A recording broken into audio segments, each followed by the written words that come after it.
Hati-hati mo na. Ako hindi ko masasabi, ha? Lakasan mo ang loob mo. Oo. Manalig ka sa Diyos. Tawagin natin, ha? Tulungan mo yung sarili mo, ha? Ha? Isuko mo sa Diyos yung problema mo. Pag hindi mo kaya, Diyos ko, sa iyo ko na ibinibigay ang aking problema pagkat ikaw po ang makapangyarihan sa inyong mga kamay walang imposible. Ang Diyos lang ang makapangyarihan. Sa kapangyarihan ng Diyos, walang maikukubli. Ang sabihin sa dilim, ibubunyag sa liwanag. Ang sabihin sa liwanag, ibubunyag sa dilim. Diyos na hindi mapagtaguan ng anumang gawa ng kasamaan. Pasok sa katawan niya. Relax lang, ha? Tingnan natin, ha? Sige, lakas na loob. Oh, meron. Galit ako sa'yo. Huli na, ayan na.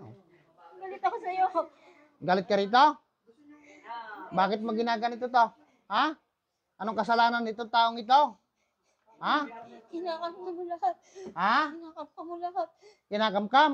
Alin kinakamkam? Maawa ka rito, ha? Maawa ka rito, ha? Kinuha mo lahat. Ano kinukuha? Ha? Kinuha balat ng ari-ariya mo? Oo. Ha? Oo.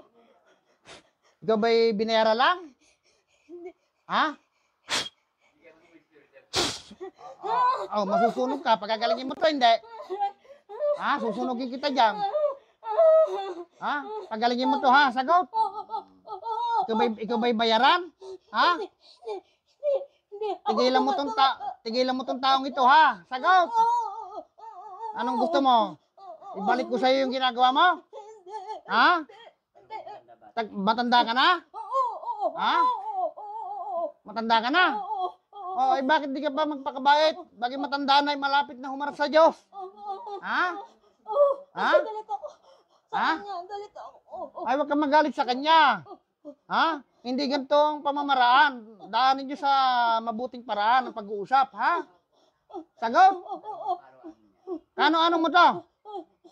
Ha? Apoy ng Diyos. Sunugin ang magkukulam nito. Magtana ko dyan. Masusunog ka. Oh. Magtana ko dyan. Hindi ako naniniwala. Baka yung mga masamay spiti bulaan. Misay sinisigaw yung ganon. Di naman. Ha? Titigilan mo na to, ha? Ha? Anong ginagawa mo sa taong ito? Tayo mag-usap.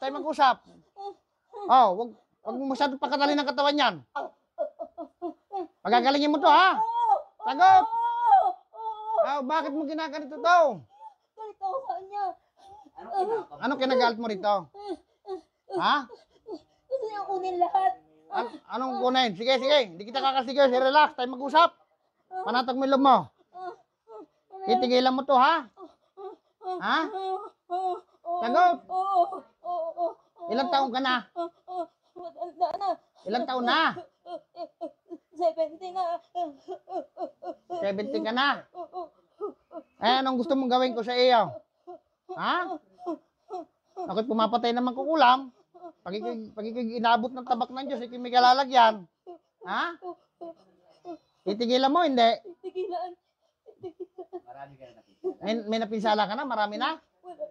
Siya lang. Siya lang? Aba. Hindi ka ba magbabago? Bago.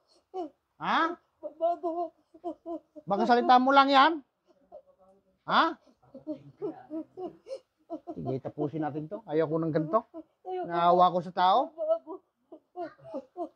Diyos ng anihan. Diyos na pumupugot ng ulo na ibang Diyos na kinatakutan ni Lucifer.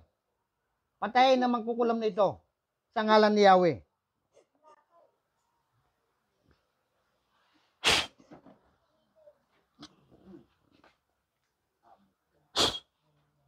Wala na.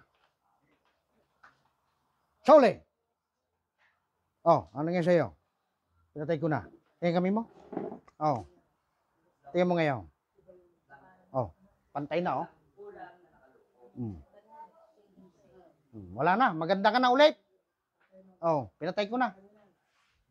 Ha? Masama tayo magbintang. Baka hindi nagsisigaw yung mga ganyan mga diablo. Misa sinisigaw kung sino. Hindi naman pala. Nagpapatangay lang ng pangalan para pag-away-away ng mabuong angkan. Meron ganyan, ha? Kaya maniniwala doon sa mga sinabi niyan. Bahala na ang Diyos, ha? Yun yung may kalalagyan nyo kung sino, yun ano man yung Oh, ang Diyos ang hahatol, huwag tayo hahatol. Ha? Kaya masama tayong humatol at tayo hahatulan din. Magaling ka na. Oh, pandam gumana ng katawan. Oh, maganda ka na ulit. Pasalamat ka sa Diyos. Nakalukom na. Oh, nakalukom.